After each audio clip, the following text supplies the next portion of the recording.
প্রায় ৫৫০ বছরে পুরনো ঝাড়গ্রামের বেলিয়াবেড়ার পালপাড়ি দুর্গাপুজো। একসময় দেবী দুর্গা ও কালী পুজো হতো একই সঙ্গে, কিন্তু সংসার পৃথক হওয়ার পর এখন আলাদা আলাদা দুই পুজো করেন দুই ভাই।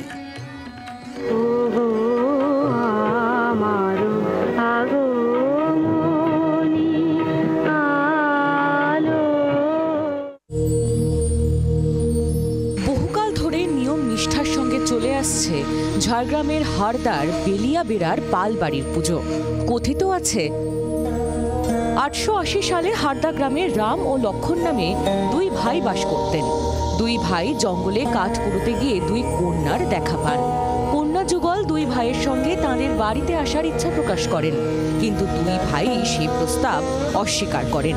তবে দুই ভাই গ্রামে ঢোকার সময় ফের ওই দুই কন্যার দেখা পান। তারা ফের দুই কন্যাকে বাড়িতে নিয়ে আসতে অস্বীকার করেন। সেই রাতে দেবীর স্বপ্নাদেশ পান রাম ও লক্ষণ। স্বপ্নে তারা জানতে পারেন ওই দুই কন্যা আসলে দেবী দুর্গা ও কালী। এরপরই তারা বাড়িতে দেবী দুর্গা ও কালীর পুজো শুরু করেন। রাম লক্ষণ দু ভাই ছিল, অনেক আগে পূর্বে ৮৮০ সালে তখন ওই জঙ্গল গেছিল। ওই জঙ্গলে কাঠ সংগ্রহ করতে গেছিল আর কি, এবং গরু গাড়ি ছিল না, তারার গাড়ি নিতে। সেইখানে কাঠ কাটে যখন তখন মানে ওই দুর্গা আর কালী দুজনেই দেখা দিচ্ছে, জানেন। দুর্গা তখন বসলাম, তোমাদের ঘরকে যাবো পূজা। এরই মাঝে দুই ভাইয়ের সংসার আলাদা হয়ে যায়, ফলে দুই পরিবারে আলাদা আলাদা করে পূজিত হন দুর্গা ও কালী। রামপালের বংশে ঝাড়গ্রামে বিনপুর থানার হারদা গ্রামে হয় দেবী দুর্গার আরাধনা। অপরদিকে বাঁকুড়া জেলার সারেঙ্গা থানার চিংড়া গ্রামে লক্ষণ পালের বংশে পূজিতা হন দেবী কালী। রাম লক্ষণ দু ভাই ছিল। পরবর্তীকালে কি তারা কি বিচ্ছিন্ন হয়? লক্ষণ সে বিচ্ছিন্ন হয়ে যায়। লক্ষণ সেই চলে যায় চিংড়া, এইখানে রাম ছিল।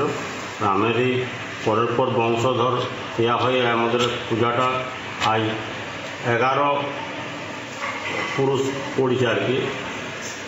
11 পুরুষ চলছে পূজা আমাদের।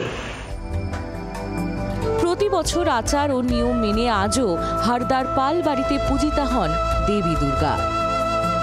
ঝাড়গ্রাম থেকে সৌরভ চৌধুরীর রিপোর্ট, জি ২৪ ঘন্টা।